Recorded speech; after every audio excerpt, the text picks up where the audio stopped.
Bruselyoz, qora oqsoq, tayanch harakat apparati, nerv va jinsiy sistemaning zararlanishi bilan kechadigan umumiy yuqumli kasallikdir.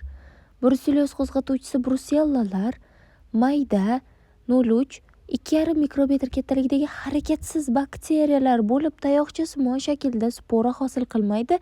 Gram manfiy, odatdagi oziqa muhitlarida o'sadi, anilin bo'yoqlari bilan yaxshi bo'yaladi. Brusellalar tashqi muhitga juda chidamli, past harorat, hatto muzlatishga bardosh beradi. Sutda, sutli mahsulotlarda va go'shtda 7–10 kunlar davomida, suvda va nam tuproqda 2 oygacha o'z hayot faoliyatini saqlab qoladi. Brusellalar yuqori haroratga chidamsiz. 60 gradusgacha qizdirilganda 30 minutdan keyin qaynatilganda esa shu zahotiyoq o'ladi. Quyosh nuri va barcha dezinfeksiyalovchi moddalar, 3% lizol eritmasi 5% xlorli ohak eritmasiga sezgir. Hozirgi vaqtda odam uchun patogen hisoblangan brusellalarning 3 turi ma'lum. Birinchisi, Brucella militensis, mayda shoxli hayvonlar, echkilar, qo'ylar. Brucella abortus, yirik shoxli hayvonlar. Brucella suis, cho'chqalar kasalligini qo'zg'atadi. Epidemiologiyasi. Odamlar uchun infeksiya manbai kasal hayvonlar hisoblanadi. Shoxli hayvonlarda bruselyoz embrion zararlanishi va bola tashlash bilan kechadi. Hayvonlar qo'zg'atuvchisini najasi, siydigi, suti, embrion oldi suyuqligi va platsentasi bilan ajratadi. Bruselyoz bilan kasallangan kishilar infeksiya yuqtirmaydilar va kasallik manbai sifatida hech qanday ahamiyatga ega emaslar. Kasallik odam xom sut ichganida, kasal hayvonlar brinzasi, sho'rtang pishloq va go'shtni iste'mol qilganida kelib chiqadi. Zararlangan teri va shilliq pardalar orqali ham kasallik yuqishi mumkin. Brusellalar teridagi kesilishlar yoki yorilishlar, lab, burun shilliq qavatidagi shilinishlar orqali ham yuqadi. Sut sog'uvchilar, chorvadorlar va veterinar xodimlar ham aloqa yo'li bilan kasallikni yuqtiradilar. Agar kasal hayvonlarni parvarishlaydigan kishilar rezina qo'lqoplar va etiklar, klyonka fartuklar, maxsus niqoblar va kombinezonlar bilan ishlamasalar, bruselyoz bilan kasallanishlari muqarrar. Aerogen, ya'ni havo orqali yuqish yo'li ham ma'lum. Ya'ni bruselyoz mikroblari yuqori nafas yo'llariga jun, tuproq zarrachalari orqali tushishi ham mumkin. Bruselyoz bilan kasallanish odamlar o'rtasida yuqori emas.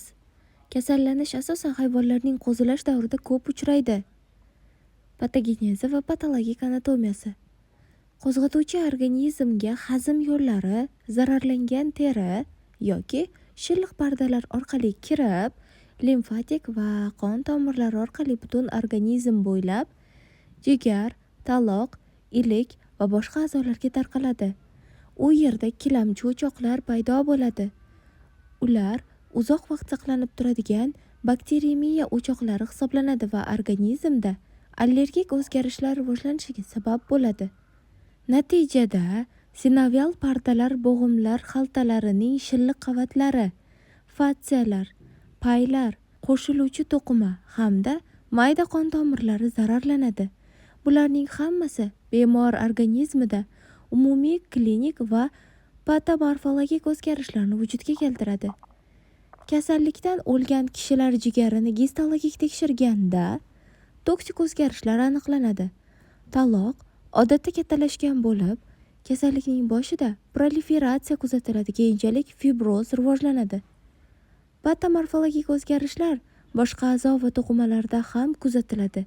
Nerv sistemasi, meningoensefalitlar rivojlanishigacha jinsiy sistema, ilik, tomir va qo'shiluvchi to'qimalar ko'proq zararlanadi. Klinikasi yashirin davri 7 kundan 30 kungacha, ko'pincha 14–18 kun davom etadi.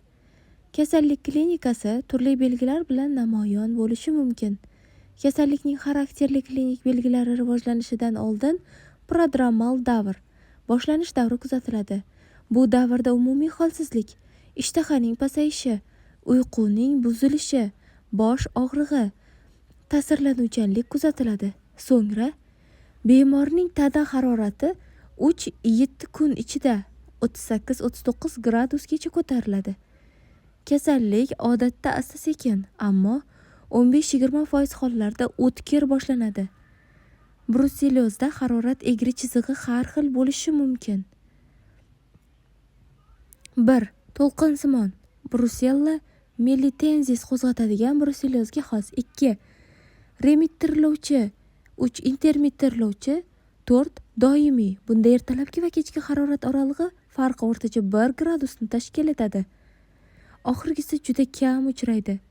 Kasallikning birinchi 7-10 kunida yuqori harorat bilan bemor ahvolining mos kelmasligi kuzatiladi, ya'ni tana harorati yuqori bo'lgan bir paytda bemor o'zini ancha yaxshi his qiladi va bunda mehnat faoliyati saqlangan bo'ladi.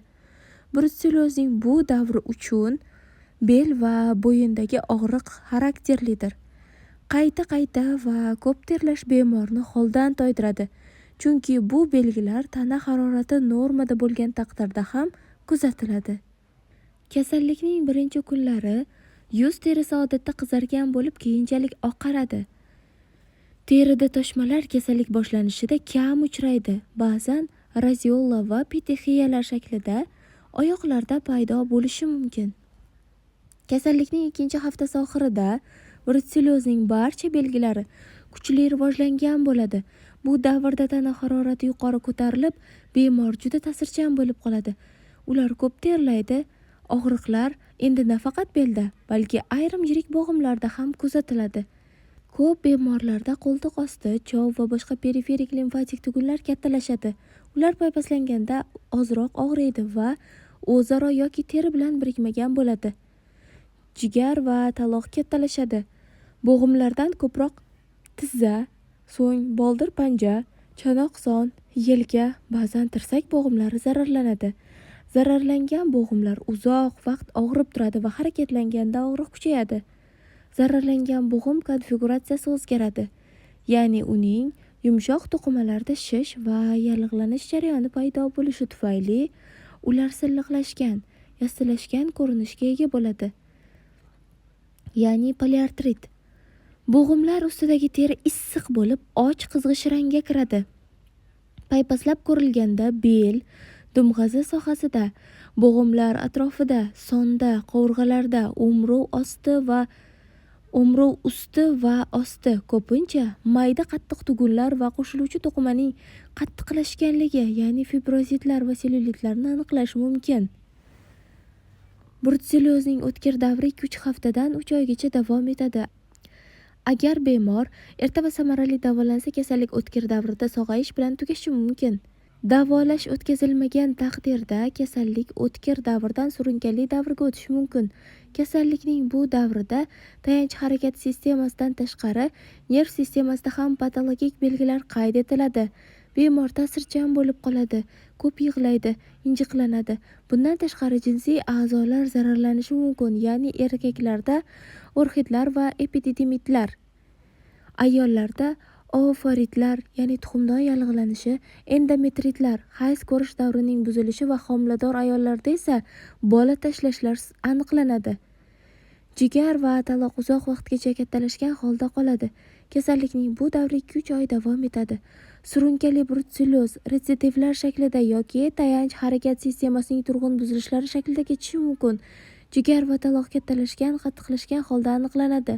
Brutselyoz bilan surunkali kasallanish 3-5 yildan ortiq davom etishi mumkin. Bo'g'imlar va umurtqa pog'onasining og'ir zararlanishi nogironlikka olib kelishi mumkin.